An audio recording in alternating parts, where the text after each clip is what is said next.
ようこそ YouTube のゆいです。今天要来介绍4种日文的新年快乐怎么说。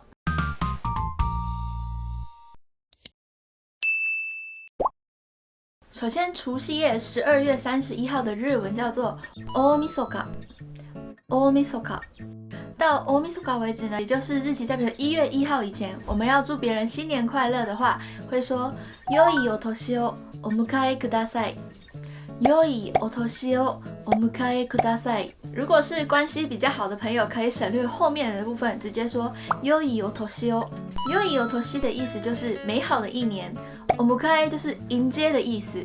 ください就是请，所以这句话直接翻译的话，意思就是请迎接美好的一年，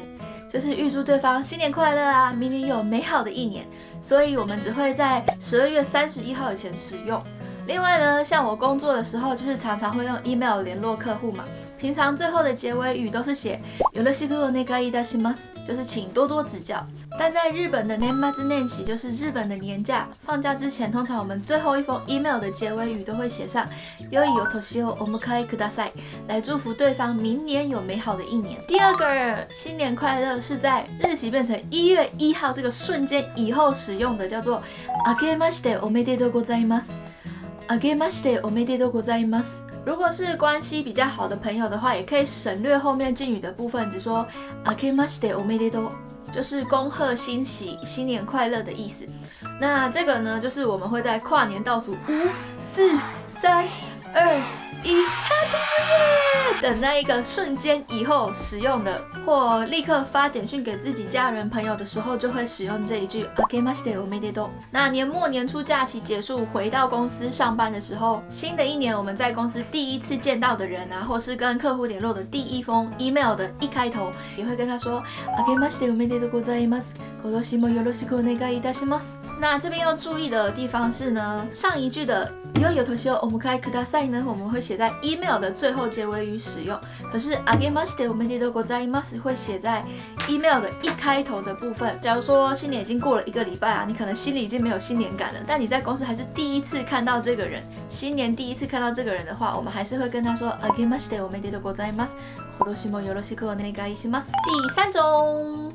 第三种是一个流行语，叫做明けおめことよろ。明けおめことよろ。这其实是2句话的缩写，就是刚才讲那2句话，来自明けましておめでとう跟今年もよろしく的这2句话，就是新年快乐，今年也请多多指教的缩写。那这个是不正式的用法，所以不建议对长辈啊或上司使用。虽然它是年轻人爱用的流行语啦，不过算是偏比较老派的。像我以前曾经也为了展现自己好像很了解日本的流行语文化，然后跟日本的朋友用看这一句，结果被日本的朋友说服。但是老派归老派，它还是很常出现在大家的生活中，比如说 LINE 的贴图啊，可以常常看到。所以下次有日本朋友传明けおめ的贴图给你的时候，你也记得回他一句新年快乐哦。第4个，如果前面那些对你来说都太难了，我只要炫耀我会一点点日文，没有想要讲什么很高深的用法的话呢，那我们还有一种最简单的说法，就是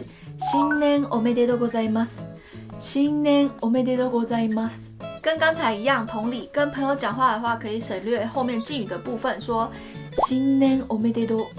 新年的发音跟中文比较接近，汉字也和中文一样。おめでとうございます就是恭喜的意思。所以如果你觉得背这句明けましておめでとうございます太长的话呢，那你就可以先从这一句比较简单的开始。那每到新的一年呢，我都会为自己设下一个新的学习目标，像今年就是希望可以去考商用日文检定。其实我从去年就一直想要考了，一直放着没去。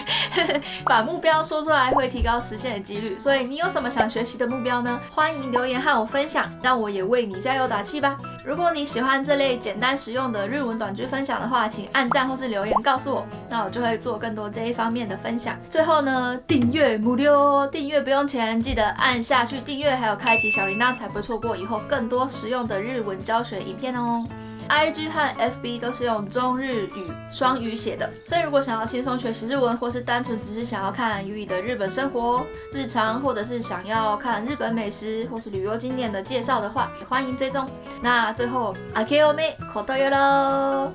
我今天本来想说啊，我们要拍新年的影片嘛，所以我就戴了一个红色的帽子，就是比较新年感、喜气感。结果戴上去之后，发现很像那个上参ります、上でございます。